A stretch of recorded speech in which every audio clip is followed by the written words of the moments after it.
Salut à tous, Steve, supporter of Marseille. J'espère que vous allez bien, que vous avez passé tous un bon week-end.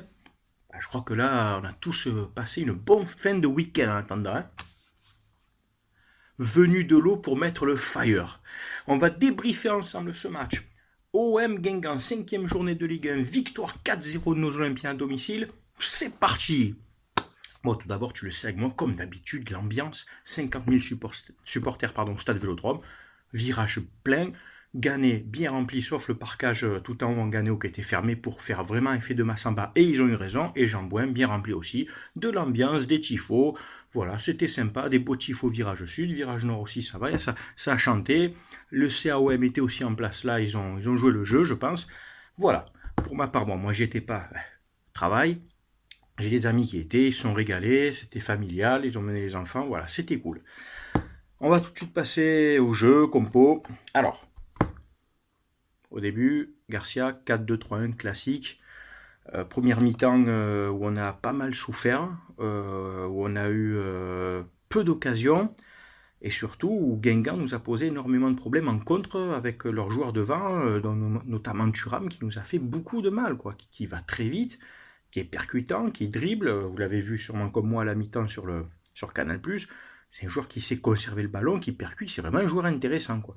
Et ils nous ont posé beaucoup de problèmes.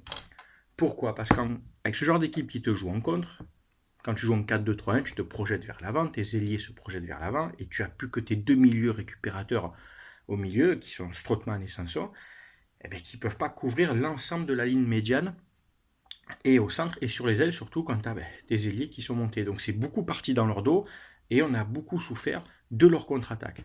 Avec notamment un Ocampos qui était vraiment en difficulté, on l'a bien vu, pardon, ça a bougé, avec un Ocampos qui était d'un jour sans, hein, ça arrive, hein, on va pas l'enfoncer non plus, hein, il peut si la droite se rater, voilà. La compo était peut-être pas adaptée au début, donc Garcia a réajusté heureusement à la mi-temps, et je pense qu'il a poussé sa petite gueulante, et puis on a vu tout de suite la différence.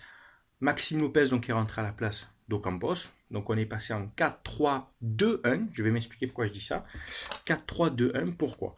Parce que, et je l'avais dit que je préconisais ce genre de compo, 4 derrière, bon classique, Gustavo a joué derrière, avec Rami. D'ailleurs, en première mi-temps, Gustavo a pas mal suppléé Rami. Rami, quelquefois mis en difficulté aussi par les attaquants de Guingamp. Et Strootman donc, est descendu en numéro 6, seul devant la défense, en 6. Sanson, Lopez, Payet, Thauvin, Mitroglou. Payet, Thauvin n'était pas réellement décalé vraiment sur les ailes comme un 4-3-3, comme ils l'ont dit sur Canal+. Stéphane Guy et pas Guy Stéphane comme j'ai dit l'autre fois, hein, vous avez compris. Donc Stéphane Guy n'essaye pas de parler foot, de tactique avec nous, contente-toi juste de commenter les matchs, et même si tu peux fermer ta gueule, c'est mieux. Donc pour moi, 4-3-2-1, le fameux sapin de Noël, que je préconise beaucoup et qui hier a marché, puisque en mi-temps, c'est 4 buts. Quand tu as des paillettes et des Thauvin qui peuvent être en électron libre derrière un attaquant, on a vu ce qui s'est passé, quoi. Paillettes distribution, Thauvin percussion, et puis on a commencé à faire du jeu et à marquer des buts. Premier but donc, c'est un centre, Rami la dévie, Costa c'est à la lutte, c'est le Guingampais qui gagne son duel, mais ça arrive sur Thauvin qui, bonne détente, place une tête bien placée et qui enfin nous débloque la situation, ouvre le score, quatrième but de Florian Thauvin. On continue de pousser, et là arrive le top but. Dimitri Payet. Sanson qui centre, c'est dévié, c'est contré, enfin, sans contrôle, Payet, plat du pied, reprise à peu près 25 mètres, sous la barre. Alors là aussi, je m'adresse à Canal+, tous vos mecs, là, tous ces mecs, je vous supporte plus, je vais stopper l'abonnement et faire du streaming.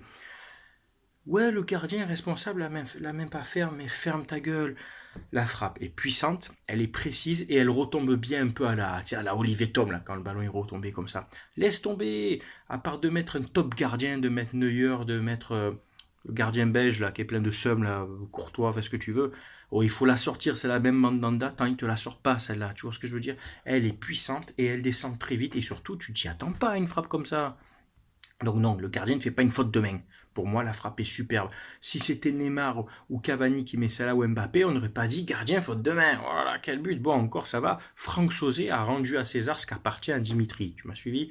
Donc non, très beau but. Troisième but de Dimitri Payet. Top but. En fin de saison, normalement, il est sur le podium ce but, hein, j'espère.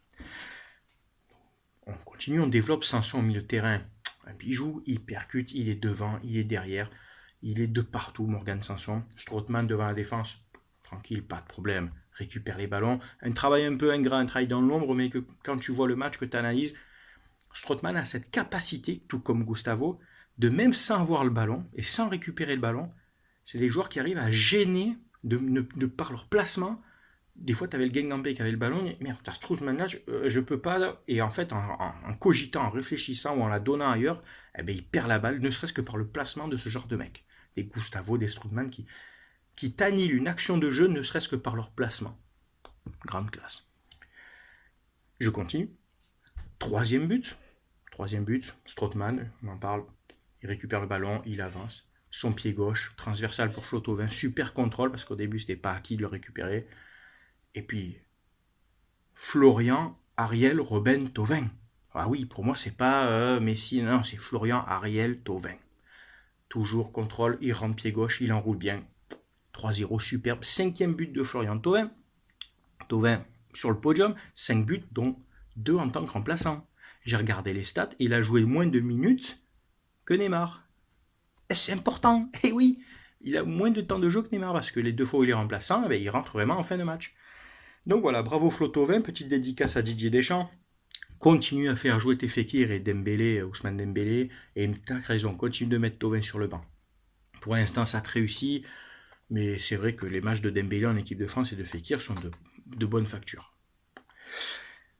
Costas qui marque. Ah oui, c'est vrai, il met une tête sur un poteau à un moment, c'est vrai qu'il a été quelquefois un peu maladroit, en première mi-temps il fait une belle talonnade d'ailleurs, mais voilà, Payet, le joueur qui fait aussi briller les autres, il aurait pu tirer Payet sur le 4e but, non, il la glisse bien Costas, sur un très bon d'ailleurs travail de Morgan Sanson juste avant, Morgan Sanson qui vient la récupérer, qui se bat, il gagne son duel, il la donne bien à Dimitri, il décale Costas, il s'enflamme pas, il prend le temps de contrôler la raison parce que la passe arrive fort quand même, et il marque Costas. 2e but en 2 matchs.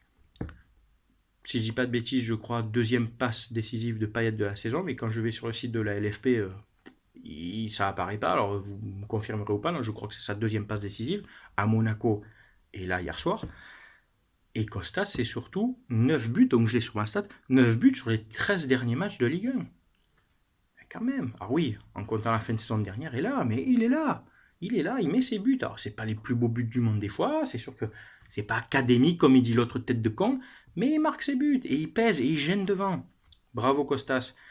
Il y a eu des changements, donc Lopez, on en a parlé, qui a apporté plus de stabilité, qui a touché énormément de ballons, qui a permis de garder le ballon et de distribuer avec Morgan Sanson et de libérer Strootman et de permettre aussi de bloquer au milieu. La rentrée de Radonjic, qui à un moment a fait un très bel appel en fin de match. Je crois que c'est Sanson ou Lopez, bref, qui lui envoie la profondeur.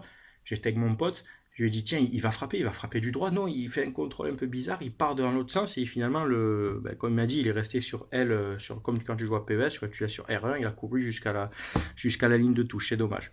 On va pas l'enfoncer pour ça, hein. Il vient d'arriver les gars. Il a joué 5 minutes, ça va. Mais j'aurais aimé qu'il tente sa frappe quand même. Et puis après, Germain qui est rentré en fin de match pour remplacer Thauvin, voilà, pour un peu faire participer tout le monde à la fête. Le pronostic, j'avais annoncé 4-0. Bon, coup de bol, je vais pas commencer à me la jouer. Ouais, vous avez vu, non, j'ai dit 4-0 parce que je pensais qu'on pouvait mettre 4 buts à Guingamp, voire plus. Et ben voilà, donc j'ai petit coup de réussite. Et j'ai pas mis 5 euros pour ce prono, donc j'ai plus qu'à fermer ma gueule, quoi, tu vois. Que dire de plus? J'ai bien aimé le match de nos latéraux, Amavi, Sakai, qui ont récupéré pas mal de ballons, qui ont apporté des centres.